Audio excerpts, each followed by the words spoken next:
Bonjour, Morning Brief du 7 juin 2017. Une séance atone pour la bourse de Casa avec Mazy qui a reculé de 0,18%, creusant ses pertes annuelles à 0,34%. Les volumes étaient décidément faibles, 76 millions de dirhams. Alors, actualité a annoncé surtout la sortie de SFI, du capital de la banque de BCP, après 5 années d'investissement, où l'investissement portait sur, ou avait comme principal objectif, le développement de la banque en Afrique. En revanche, il y a eu la montée du capital, dans le capital de mutuelle Mamda MCMA à 10% du capital. Le titre a bien réagi face à cette information, puisque il a terminé la séance avec une hausse de 2,88% pour la séance d'hier. A signalé la baisse de Afriqiya Gaz, moins 5,84%, et de la poursuite de la glissade de Lafarge Holcim, moins 3,55%. Également, a signalé la baisse de Naql de 2,99%. Je parle de la bourse de Casa et non pas de la bourse de Tunis pour Naql. Lafarge Holcim, on a désormais un potentiel autour de 16%, de moins 16%, et c'est une première pour nous, parce que Lafarge Holcim était historiquement, surtout sur les 2 dernières années, à un niveau ou à un potentiel négatif à plus de 20%. Alors, pour ce qui est du Tunis, Tunindex, et ça c'est un événement, atteint son plus haut historique en touchant la barre de 5772,04 points. Le dernier sommet a été enregistré le 24 juin 2015. C'était un ramadan et la veille de l'attentat à Sousse. Alors, ce qui est curieux, par contre, au niveau de ces chiffres, c'est que le fait que le marché action atteint un sommet dans un contexte macroéconomique morose, quoique en amélioration, mais il reste modeste. Cependant, une lecture plus profonde de la composition du marché action tunisien, entre guillemets, annule cet effet surprise, puisque les banques, qui représentent 46% de l'indice, ont réussi en 2016 à afficher des résultats records. Pour les amateurs des chiffres, depuis le 14 janvier 2011, le principal indice tunisien a gagné plus de 26%. Sur les 12 dernières années, l'indice a plus que triplé sa valeur.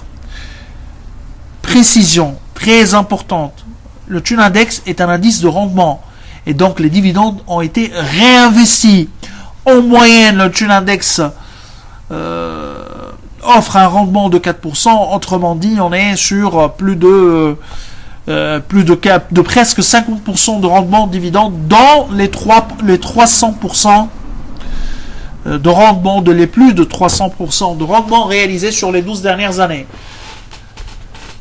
Bref, celui qui a investi dans le Tunindex a gagné beaucoup d'argent.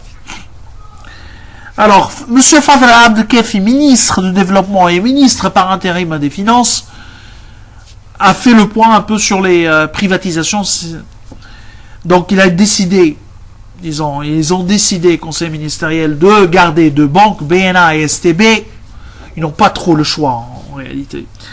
En apportant bien sûr un soutien nécessaire, financier, moi je dirais. Le plus important, c'est un soutien financier. Alors, par contre, pour ce qui est des banques de la Banque de l'Habitat, selon M. Fadel Abdelkefi, les entreprises publiques qui détiennent une participation dans les capitales de BH peuvent apporter ou peuvent mettre en vente leurs actions. On verra. Je suis pas très convaincu de ça, mais bon, on verra. Alors, quant aux banques mixtes, les co-détenues, les fameuses co-détention ou JV bancaire avec les États arabes. Alors BTK 20% du capital, Stucide, BTL et BTE, le traitement sera au cas par cas. Ce qui est sûr, c'est que BTE sera vraisemblablement la participation dans BTE, je parle de l'action ordinaire et non pas de l'ADP. Elle sera cédée et on verra un peu le process. Pour ce qui est de Star, monsieur le ministre Fadel Abdelkafi a démenti la cession des 16% du capital détenu par l'État au Groupama, bien sûr, dans le cadre de la fameuse option. Il y a des polémiques qui existent actuellement concernant cette opération.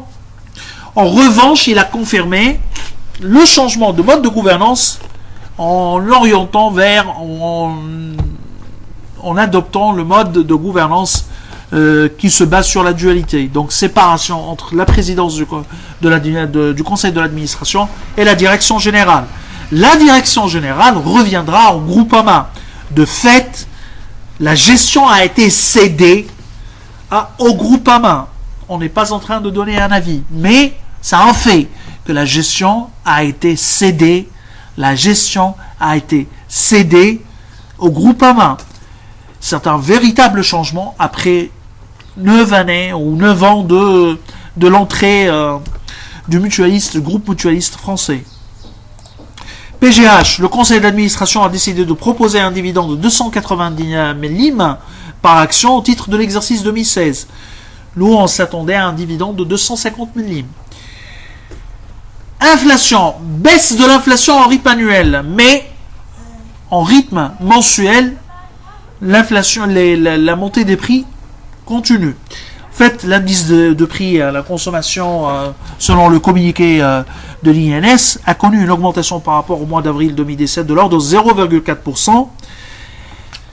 Et ce, en raison de l'augmentation des prix des articles de l'habillement et des chaussures de 1,6%. En revanche, les prix du groupe alimentation et boissons ont légèrement baissé par rapport au mois précédent de 0,1%. Donc, pour ce qui est de taux d'inflation en glissement annuel, il a baissé. C'est-à-dire, il a baissé par rapport à l'année, il a ralenti, soyons précis. Le mois d'avril était à 5%, au mois de mai, on est à plus 4,8%. Donc, disons, le rythme d'inflation a ralenti. Et ça, ce que la Banque centrale vise essentiellement. Cette diminution, donc, est le résultat d'une décélération du rythme d'augmentation des prix entre le mois de mai et avril, selon de cette année et la même période de l'année précédente, plus 0,4% contre plus 0,6%, selon les chiffres de l'INS. Le fléchissement est plus remarquable sur les prix des produits alimentaires et boissons, moins 0,1% contre plus 1% le mois d'avril. Alors, je vous souhaite une excellente journée. Au revoir, à demain.